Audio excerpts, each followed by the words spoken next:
Good morning sir. Good morning sir. বস বস, তোরা সকলেই বস। তোদের জন্য একটা খুশির খবর আছে। আজ কোম্পানির থেকে একজন কোম্পানির ম্যানেজার আসবে, তোদের কিছু প্রশ্ন ধরবে। তোরা যদি তার ঠিকঠাক উত্তর দিতে পারিস তাহলে তোদেরকে স্কলারশিপ, তার মানে তোদেরকে টাকা দিবে পড়ার জন্য। স্যার কি প্রশ্ন ধরবে? অনেক রকম প্রশ্ন নিয়েই উনি আলোচনা করবে। স্যার কি প্রশ্ন নিয়ে আলোচনা করবে? আপনি তাহলে প্রশ্নগুলো আমাদেরকে ধরুন, দেখি পারি কি না। নে ঘেটু, তাহলে তুই প্রথমে দাঁড়া, তোকে আগে প্রশ্ন ধরি। ধর, যদি এ ফর আপেল হয় তাহলে বি ফর কি হবে, সি ফর কি হবে, ডি ফর কি হবে? স্যার যদি এ ফর আপেল হয়, বি ফর বাফেল হবে, সি ফর কাফেল হবে, আর ডি ফর ডাফেল হবে। তোর আর স্কলারশিপ পেতে হবে না, তুই দাঁড়িয়েই থাক। প্রথমেই আমার মেজাজটা গরম করে দিলি। এই কালু, তুই দাঁড়া তো। তুই বল তো, 6 বছর আগে বল্টুর বয়সের কেলটুর বয়স 3 গুণ ছিল, তাহলে বল্টুর বর্তমান বয়স কত? স্যার বল্টুর বাবাকে আমি জিজ্ঞাসা করে কালকে আপনাকে বলে যাব যে বল্টুর বর্তমান বয়স কত। কি সাংঘাতিক উত্তর রে বাবা, তুইও দাঁড়িয়ে থাক। এই পেশি, তুই দাঁড়া তো। তুই বল তো, একটা নাশপাতির দাম যদি 5 টাকা হয় তাহলে 5টা নাশপাতির দাম কত হবে? স্যার অঙ্কটা ঠিক করে বলুন। কেন?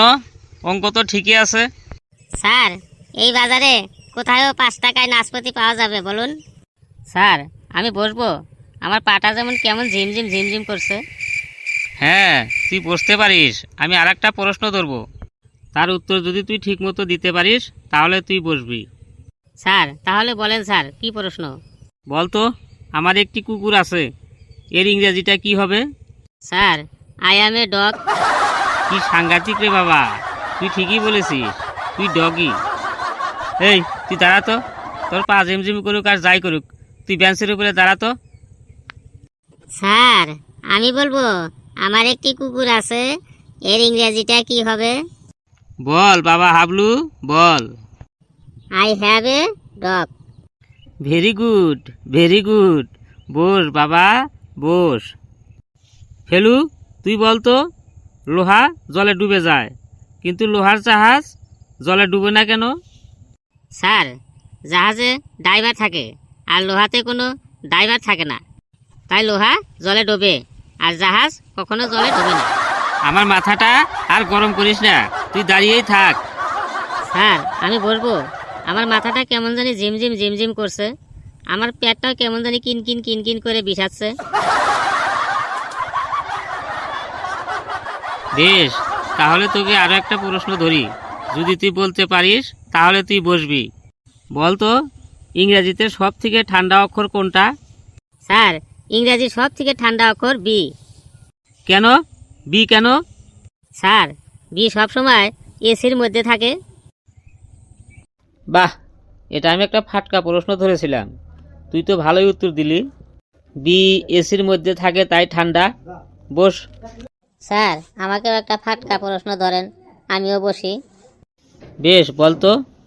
ধর, রাতে তোদের ঘরে চোর ঢুকেছে আর চোরে চুরি করে সব কিছু নিয়ে যাচ্ছে, আর তখন তুই দেখে ফেলেছিস, তখন তুই কি করবি? স্যার তখন আমি চোরকে বলবো আমার স্কুল ব্যাগ আরো আমার বইগুলো সবগুলা নিয়ে যান, না হলে কিন্তু আমি জোরে জোরে চিৎকার করব। তোর আর বসতে হবে না, তুই দাঁড়িয়েই থাক। এই, তোরা কম্পিউটার জানিস? তোদের মধ্যে কেউ কম্পিউটার কোর্স করা আছে? স্যার আমার আছে। কম্পিউটারের কি কোর্স করেছিস বলতো? স্যার আমার কম্পিউটারের JKCC কোর্সটি করা আছে। JKCC আবার কি কোর্স রে বাবা?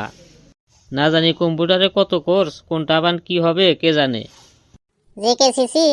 জেকেসিসি মানে আবার কিরে ফেলু? আমি যতদূর জানি তুই তো কোনোদিন কম্পিউটারে হাতই দিস নাই রে। কম্পিউটারে জেকেসিসি এটা আবার কি রে? আরে ওটাই তো বললাম, JKCC মানেই তো হলো জীবনে কোনোদিন কম্পিউটার ছুঁই নেই। যেতে জীবনে, কেতে কোনোদিন, শীতে কম্পিউটার, আরও শীতে ছুঁই নেই, তার মানে জীবনে কোনোদিন কম্পিউটার ছুঁই নেই। বাহ রে ফেলু বাহ, তুই জীবনে কিছু করতে পারবি রে। শোন, উনি কিন্তু চলে আসছে এখনই, ওই কোম্পানির ম্যানেজার। আর তোদের কিন্তু হিন্দিতে প্রশ্ন ধরবে, আর তোরা হিন্দিতে উত্তর দিবি কিন্তু। आइए आइए अंदर आइए। ठीक है, तुम लोग बैठ जाओ बच्चे लोग। बोस, তোরা সকলে बोस। ठीक है बच्चे लोग, मैं तुम लोगों को कुछ सवाल करे, तुम लोग उसी सवाल को ठीक ठीक उत्तर देना, ठीक है? মানে উনি তোদেরকে কিছু প্রশ্ন ধরবে, তোরা ঠিক ঠিক उत्तर দিবি, ঠিক আছে? मिडिल में जो है तुम खड़ा हो जाओ बच्चों। বলুন স্যার।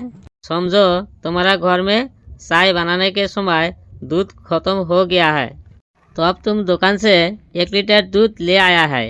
घर आके देखा उस दूध में 370 मिलीलीटर पानी मिला हुआ है, तो फिर उस दूध में कितना % पानी और कितना % दूध है, बोलो। স্যার প্রশ্নটাই তো বুঝতে পারলাম না। ধর চা বানাতে গিয়ে দেখিস তোদের ঘরের দুধ ফুরিয়ে গিয়েছে, তখন তুই দোকান থেকে 1 লিটার দুধ নিয়ে এলি, বাড়িতে এসে দেখলি ওই দুধের মধ্যে 370 মিলিলিটার জল মিশানো আছে। তাহলে ওই দুধের মধ্যে কত % জল আছে আর কত % দুধ আছে? স্যার অঙ্কের বই খুললেই আমার জ্বর আসে, তাই মা আমাকে অঙ্কের বই খুলতে বারণ করেছে। স্যার অঙ্ক ছাড়া যে কোনো প্রশ্ন আমাকে ধরুন, আমি ঠিক পারবো। ওকে ওকে, लास्ट में जो है तुम उत्तर बताओ। বল রে কালু বল। স্যার অঙ্ক করে বসলেই কেমন জানি আমার পেটটা চিরিত করে একটু ব্যথা করে, তারপরেই আমার হাগু পায়, তাই জন্য আমি অঙ্ক করতে বসি না। तुम कहना क्या चाहते हो? रेड शर्ट तुम बोलो। স্যার প্রশ্নটা আরেকবার রিপিট করেंगे? समझो तुम्हारा घर में चाय बनाने के समय दूध खत्म हो गया है, तब तुम दुकान से 1 लीटर दूध ले आया है। घर आके देखा उस दूध में 370 मिलीलीटर पानी मिला हुआ है, फिर उस दूध में कितना % पानी और कितना % दूध है? স্যার চা বানাने के समय যদি हमारा घर में दूध नहीं থাকেंगे তাহলে আমি পাশের বাড়ি থেকে দুধ চেয়ে আনেंगे। अगर बगल वाले घर में दूध ना हो तो? যদি পাশের বাড়িতে দুধ নেই থাকেंगे তাহলে আমি সামনের বাড়ির থেকে দুধ চেয়ে আনেंगे। अगर सामने वाला घर में दूध ना हो तो? যদি সামনের বাড়িতে দুধ নেই থাকেंगे তাহলে আমি খাটালে जाएंगे और খাটালে থেকে दूध চেয়ে আনেंगे। आहा, अगर खटाल में भी दूध ना हो तो? যদি খাটালেও দুধ নেই থাকেंगे তাহলে ঘর में গিয়ে দুধ ছাড়াই লিগার চা করে খাएंगे, তবু আমি দোকান থেকে দুধ नहीं আনেंगे। अब तो मैं आंसर सुन के पागल हो जाऊंगा। আমরা তো এর জন্য অলরেডি পাগল হয়ে গেছি, এবার বুঝবেন কার পাল্লায় পড়েছেন। और एक सवाल है, कौन बोलोगे? স্যার আমিও বলুঙ্গে। স্যার ওরা কেউ হিন্দি বলতেও नहीं पारेंगे, ওরা কেউ হিন্দি বুঝতেও नहीं पारेंगे। बेश बेटा तुम ही बोलो। सोचो के तुम रेल लाइन को साइड से जा रहा हो और देखा वो रेल लाइन टूटी हुआ है और उसी लाइन से ट्रेन आ रही है, तो अब तुम क्या करोगे? মানে আমি রেল লাইনের ধার দিয়ে যাচ্ছি আর ওই রেল লাইনে একটি ফাটল দেখতে পেয়েছি, আর আর ওই রেল লাইন দিয়েই ট্রেন আসছে, তখন আমি কি করব, তাই তো?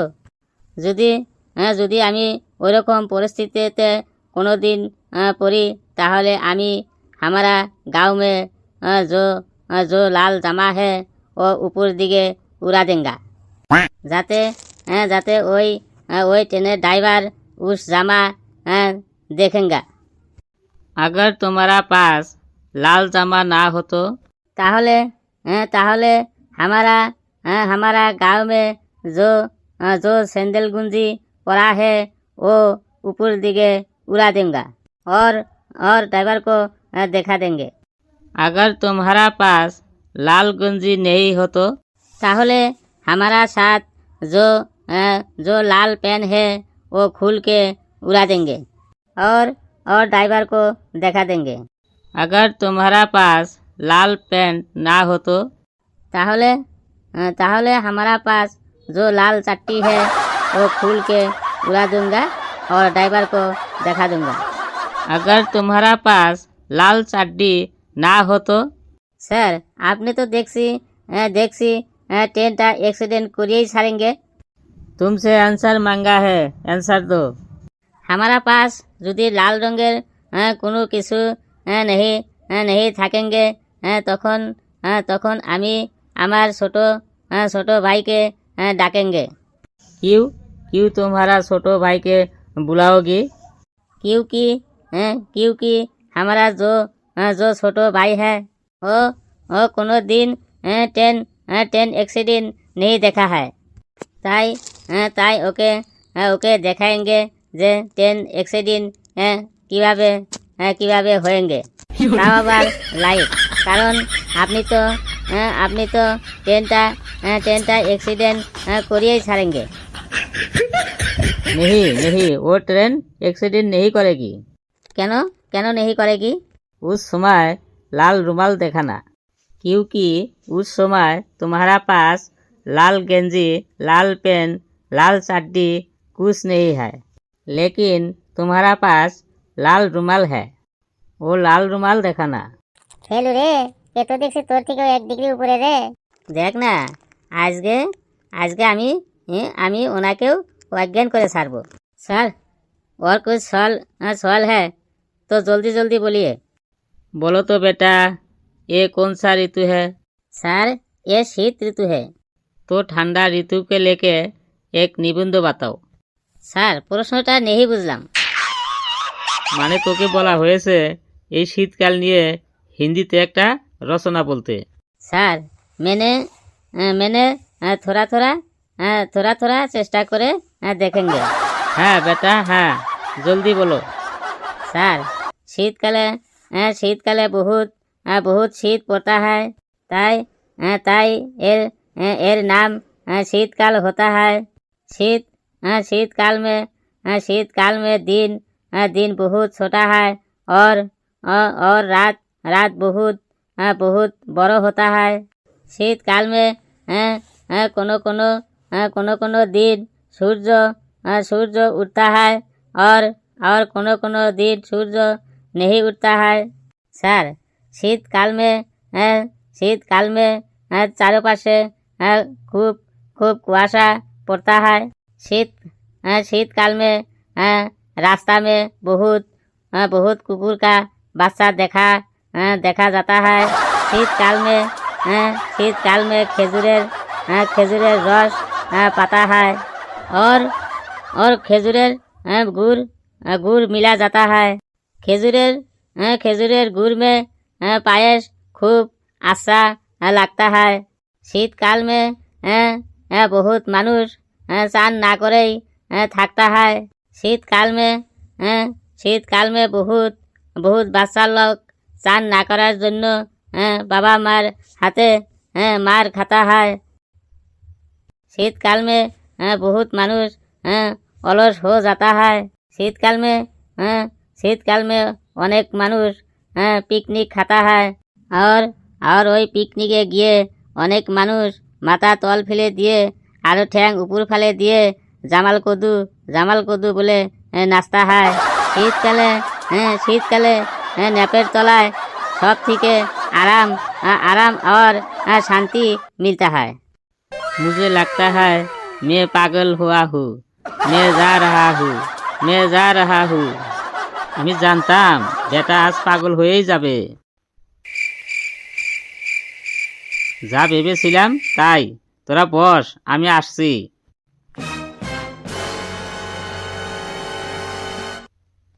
বন্ধুরা ভিডিওটি কেমন লাগলো কমেন্টে জানাবেন, লাইক শেয়ার করবেন এবং চ্যানেলটি সাবস্ক্রাইব করবেন এবং আমাদের সাথেই থাকবেন। और सुस्त থাকেंगे, हंसते থাকেंगे, সুস্থ থাকেंगे, हंसते থাকেंगे।